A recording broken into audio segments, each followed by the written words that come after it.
the issue of money, like I told you now. I said we were in that economic forum, for example, and it occurred to me that, look, we could have, those of us who went there, we could have been packing like 1,000 SUVs outside. If we were paying 100,000 naira to the government every year, that is 100 million every year in revenue there, sitting down there. The problem we have in this country is that the rich people, they like to protect themselves. So all this idea, oh, we states, we are broke, we want to come together and do blah, blah, blah. You know, it's a worn-out idea, if you ask me, you know. You cannot keep on, see, what we don't also understand or want to understand is that the more they can fix the lower level of the wrong, the more the rich will enjoy themselves in this country. So if you're talking about money, there's money in this country. The only problem we have is what? We have a problem of inequality. So now the point is how to bridge the inequality. I was going to say something. If you fix the lower level, for example, let's say we get 2 million youth or 1 million youth and we're paying them, let's say 15,000 naira every month for different work done in the environment.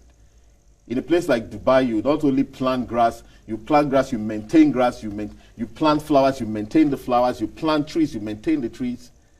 Then you now begin to paint public infrastructure.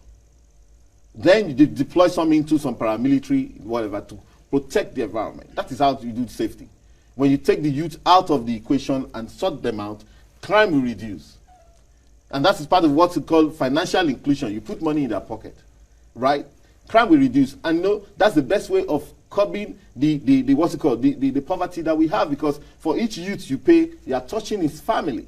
Especially a very indigent youth, that 15,000 or 20,000 you pay him every month, maybe everything that the family will get, but he will buy food in their house.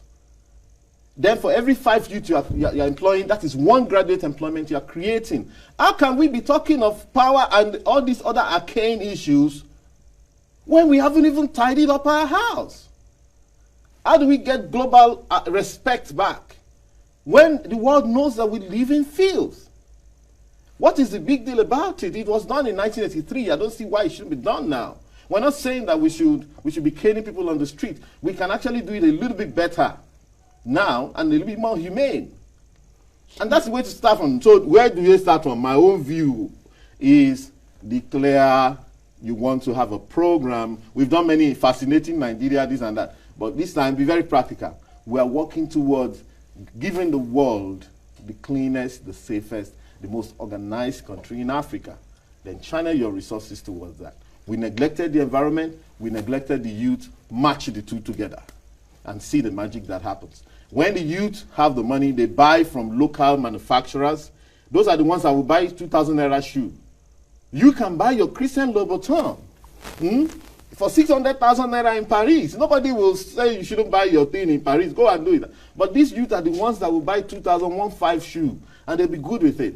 Then when they buy from those local manufacturers, the small ones will purchase from the big ones.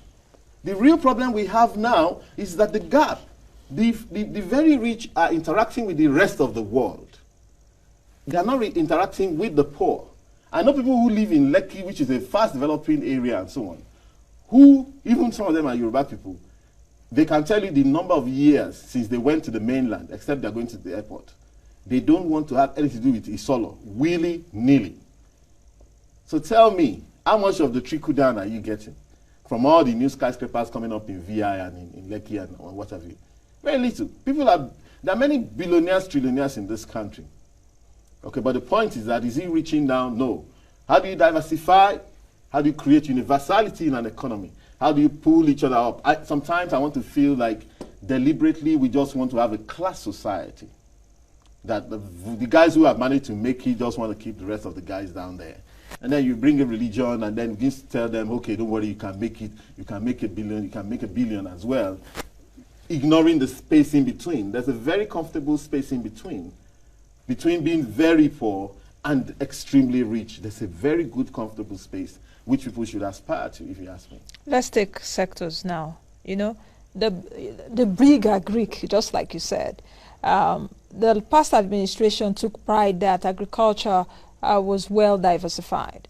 But I did also ask questions on this show concerning that. Of course, Dr. Akinwumi Adesina now, who was elected the AFDB president, took pride in saying, oh, we've done this in agriculture. But do you think that enough was done in agri? Because I was saying, okay, fine, if we're doing this, how much diversification did we even see in agriculture? You know, did we see to the potential that we could actually achieve? Well, you know, with very due respect to the achievement of the gentleman, you know, one of the things I noticed which was a bit curious was that in spite of the achievement in the rice sector, for example, we still had a scenario where a number of the importers of rice over-imported such that they were owing Nigeria 36 billion naira in import duty. When you gross that up to say, okay, if you're owing duty of 36 billion, how much did you use to import the good itself? Okay, I mean, you're talking about some other hundreds of billions and so on. So you now begin to wonder, when is the local manufacturing going to impact? Is it really impacting the system? Or are we really that much, consuming that much? Or is it that we're already into another petroleum situation whereby even the local production finds its way abroad, or even the importation finds its way abroad while Nigeria subsidizes, just like we did in petroleum, or like we still do in petroleum. But with due regards, you know, I'm not an agri expert. Some of the experts that I've spoken to have said that, you know, we didn't quite, a lot of what we heard was just kind of, you know, whitewashing and all that stuff. But yes, I think that the past administration gave agric a good shot, in spite of the whitewashing, in spite of the playing up the PR aspect of things. I think they did fairly well. You know, I think they did fairly well. Whether we are able to feed ourselves or not. Now, but the issue is this: the question perhaps should be interpreted. Your question should be interpreted as, if we did diversify agric as we should we still have food poverty in Nigeria? That is what we should we even still have inflation going to the in terms of food price food prices, you know, driving inflation. Yes, number one, the more food prices drive inflation, the more people fall under that food poverty line. That means that we have people who wake up every day in this country and they don't even know where to eat, or you know, how to get some food, and they're like that because, like I told you, everything links up. Everything links up. So, like I told you, a lot of people who are at that level are probably people who didn't go to much school, therefore they are not able to get employment, or the kind of school they went, when they got their degrees, they are unable to leverage it in the market. And of course, the recent issues of the fact that a lot of the politicians, they find a way of sorting their own children out, you know, so at the end of the day, the spaces are gone, you know. So to a large extent, we shouldn't have food poverty if agric was well diversified. But I think that's a challenge for the new administration to deal with. Okay, but I think the real issue is what I mentioned earlier on, that the purchasing power is what people lack. I remember when Senator Magnus Abe went to Port Harcourt, wrote an article at the back of this thing, and said he went to the market in Port Harcourt to campaign, and the first thing they told him, they said, "Oga, we don't need your microfinance." So we don't need your finance. Sorry, you don't need microcredit, in his word. Why? Because they say, "Oga, see, now market day here, so nobody is buying." I hope they allow people to speak pidgin on your show, you know. So, but basically, they had the market, but nobody was buying. So the point is that if you don't actually put money in the pockets of people, they will not be able to even benefit from the so-called agric diversification. Mind you, like Professor Soludo also wrote recently, I think in an interview, granted, that the whole idea of agric and mining coming into this create employment, he said what? He said it's not going to happen. So because improvement in agric means, you know, mechanization, meaning loss of jobs. And that's what I wrote about in my last book, you know. So you see, you've got to have an eagle-eye view of what's going on in order to know where to fit things in. But mind you, let me say this before you round me up, that if you take this my idea, okay, if you take my idea, my initiative about cleanest, safest, most organized country in Africa, driven by youth, put money in their pocket for work done in different aspects of the environment, what's going to happen is that, of course, you put money in their pocket, and then they're able to afford all these things. Therefore, the economy will be able to interact properly, because you're building is like a farmer that deals with the soil and waters the plant.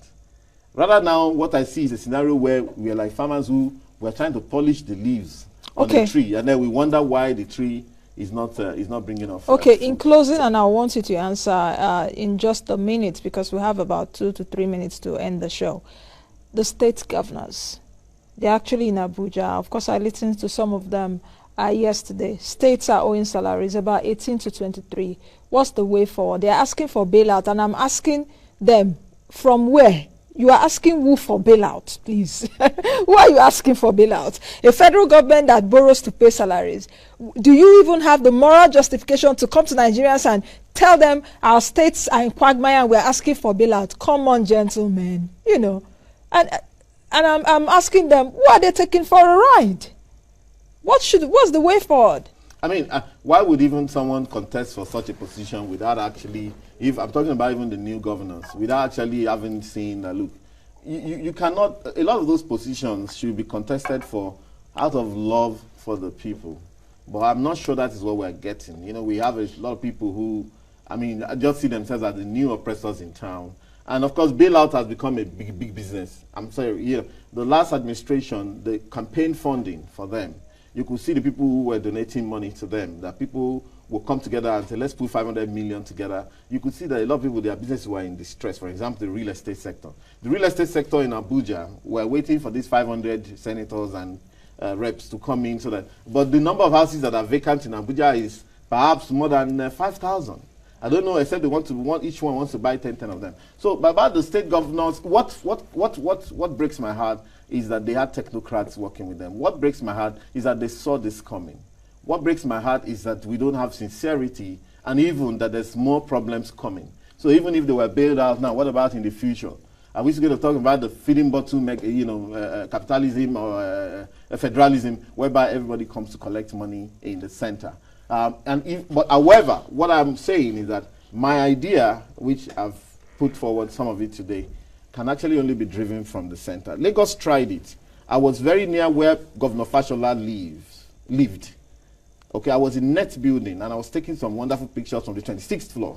Okay, and wonderful pictures. You won't believe the place is Lagos. And then I go downstairs, and as I was walking towards a marine, what's it called now? City Gate, City House, whatever. The gutter in that place, you could see the kind of filth. I took some pictures. It's almost as bad as the situation we had in Ajegunle and so on. So there's a huge lesson for everybody to learn. It's not going to be a walk in the park. And I think that the people also will ensure that they're not taking for a ride, seriously speaking. There's a brouhaha going on now about the 9 billion dressing allowance for the senators and the reps. Exactly. So I think we're going to see a lot more of those things. All right. Thank you very much for coming on the program and lending your thoughts to us. That's the much we can take on today's edition of the show. We've been looking at economic diversification, but we'll continue to look at that in the course of the program in weeks ahead. All right, please join us again tomorrow, same time on this station. I am Nancy Ilo. Be the best you can be, also be the change you want to see. God bless Nigeria. Bye now.